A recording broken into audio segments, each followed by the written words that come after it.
ఈ అడవి చాలా పెద్దది. ఇందులో క్రూరమైన జంతువులు, తెలివైన పక్షులు ఉన్నాయి.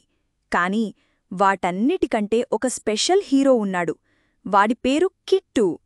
చూట్టానికి చిన్న ఉడతలా ఉన్నా వాడి ప్లాన్స్ మాత్రం చాలా పెద్దవి. హమ్మయ్యా! ఈరోజు నా జీవితంలో చాలా ముఖ్యమైన రోజు.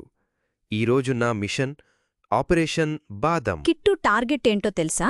అడవి చివర్లో ఉన్న పెద్ద బాదం చెట్టు మీద ఊడే అతిపెద్ద రుచికరమైన బాదం పప్పును దొంగిలించడం. దానికోసం కిట్టు చాలా పెద్ద ప్లాన్ వేశాడు. మన హీరో తన మిషన్కు రెడీ అయ్యాడు. తన ప్రయాణం మొదలయింది. అయ్యో, గద్ద నన్ను తినేయడానికి వస్తోంది. నా ఆపరేషన్ బాదం ఇక్కడితో ఆగిపోయినట్టేనా? కిట్టూ, అది గద్ద కాదు, ఒక సీతాకోకచిలుక అని ఊపిరి పీల్చుకుంటాడు. ఎన్నో అడ్డంకులను దాటి కిట్టు తన గమ్యాన్ని చేరుకున్నాడు. ఇప్పుడు అసలైన ఛాలెంజ్, ఈ చెట్టు ఎక్కడం. అమ్మో, ఎంత పెద్ద చెట్టు! నా బాదం ఆ పైనే ఉంది. పట్టుదల ఉంటే ఏదైనా సాధించవచ్చు అని మన కిట్టూ నిరూపిస్తున్నాడు. దొరికింది నా బాదం. నేనే ఈ అడవికి కింగ్. అయ్యయ్యో!